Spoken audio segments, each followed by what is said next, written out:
Good morning. Today's video is going to be on reviewing right triangle trig. So the first thing that you probably remember about right triangles and solving is Sohcahtoa. That's your sine, cosine, tangent ratios. And remember that sine is so, because sine is opposite over hypotenuse.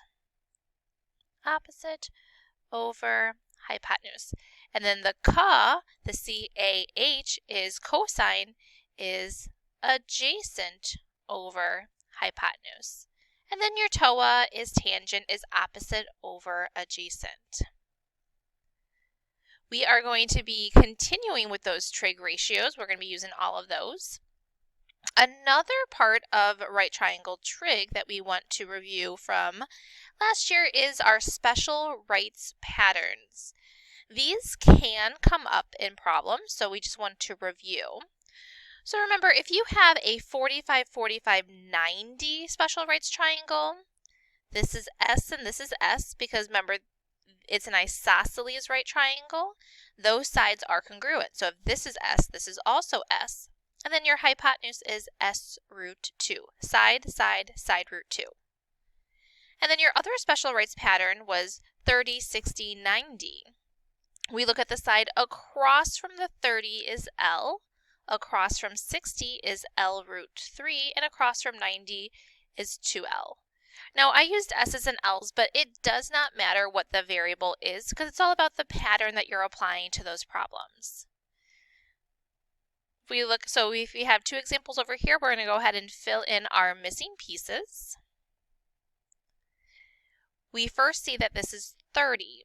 If this is 30 and this is 90, that means that this has to be a 60-degree angle. And I go ahead and I fill in my pattern from before. So across from 30 is L, across from 60 is L root 3, and across from 90 is 2L. So what we were given here is that L is equal to 9. So this side is L root 3. That means that this is going to be 9 root 3. Across from the right angle is 2 times L, and since my L is 9, we end up with 18. All right, our other pattern here, there was no angles given to me, but I see these congruent pieces. And remember, if I have an isosceles right triangle, that only exists if this is a 45, 45, 90 triangle. And that follows our pattern of S, S, S root 2. If this is 10, if S is 10, well this side is also S, so this side is also 10. And our hypotenuse is S root 2. And if my S is 10, that means that this side is 10 root 2. All right, so special rights, a little review there. For this next part, you are going to need your calculators. We're going to remind you on how to use your calculators when solving your sine, cosine, and tangent equations. So first, we want to make sure that our calculator is in degree mode. So if I'm looking at my calculator, here's the mode button right next to second. I hit mode, and oh, my calculator is in radian mode. That is not the mode I want right now. So I arrow over, and I'm going to hit enter on degree, and you can see that it kind of flips over and it starts highlighting degree. So now I know my calculator is in degree mode. To get back to the home screen, I hit second mode. All right, so degree mode, check.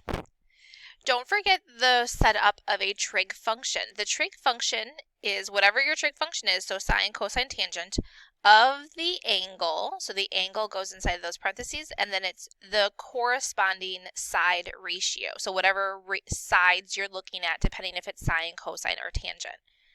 So when I look at the first one here, this is the sine of x is equal to 12 over 13. My missing piece here is I am solving for an angle.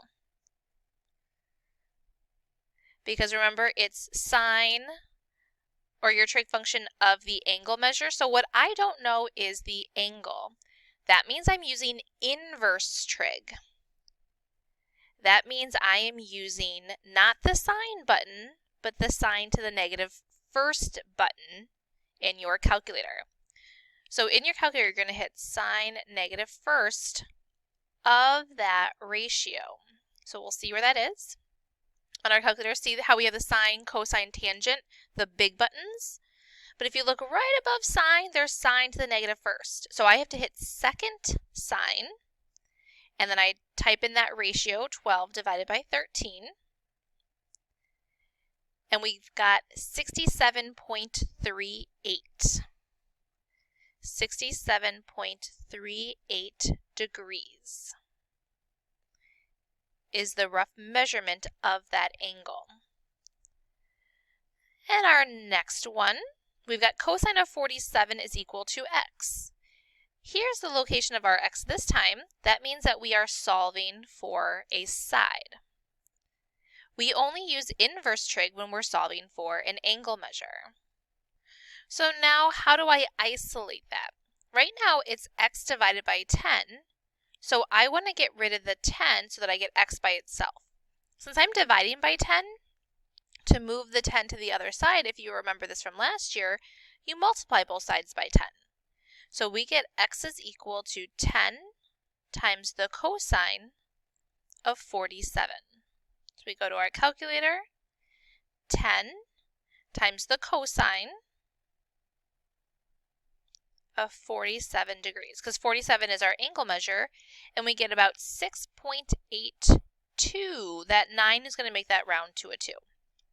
So x is about 6.82. Our last one, tangent of 33 is equal to 7 over y. Our variables on the bottom, it doesn't matter if we use x's or y's. Don't let that throw you. Solving for a side. So again, we're going to use regular tangent. We only use this special inverse tangent, which we did over here in number 1, if I'm solving for an angle. In the last one, x was on top, and we multiplied. If you remember, you do if I cross multiply here, you get y times the tangent of 33 equals 7, but I still need to get y by itself, so I divide by tangent of 33. So y is equal to 7 divided by the tangent of 33. Back to our calculator, 7 divided by tangent 33. Remember, what's in those parentheses is always going to be that angle measure. So we have about 10.78. About 10.78. So we pay attention to where the variable is. When the missing variable is on top of the ratio, you're multiplying those two pieces. If your variable is on the bottom of that ratio of the sides, then you're just going to switch spots actually. I'm going to put the y where the tangent of 33 is, I'm going to put the tangent of 33 where the y is. They're going to switch spots and I'm going to be dividing. All right, we are on our last problem. Application, word problems. We're going to have lots of word problems. A tree casts a shadow on the ground that is 50 feet long. The angle of elevation, so hopefully you remember those angle of elevation, angle of depression problems. From the end of the shadow to the top of the tree is 53 degrees. How tall is the tree? So the hardest part here is interpreting and making sure that you're really paying attention to what it's telling you. A tree casts a shadow on the ground. So here's we're creating that triangle. It's going to be a right angle, even though it's kind of sloppy. The shadow is here on the ground. So that's casting a 50-foot shadow. The angle of elevation from the end of the shadow to the top of the tree is 53 degrees. How tall is the tree? So if we're looking at how tall the tree is, we're looking right here. So here is my reference angle. I look at the pieces that I was given. X is opposite of that piece, of that angle measure. This is my reference angle. Over here, this is my adjacent side. So I think back to Sohcahtoa, and I think about, is it sine? Well, sine is opposite over hypotenuse. Cosine is adjacent over hypotenuse.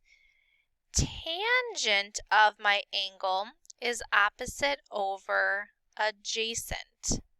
So in this case, it's going to be tangent of 53. The opposite side is x, the adjacent side is 50. Well, we just reviewed on how to solve this. X is on top, so I'm going to multiply those two pieces. 50 times the tangent of 53, we are going to end up with about 66.4 feet.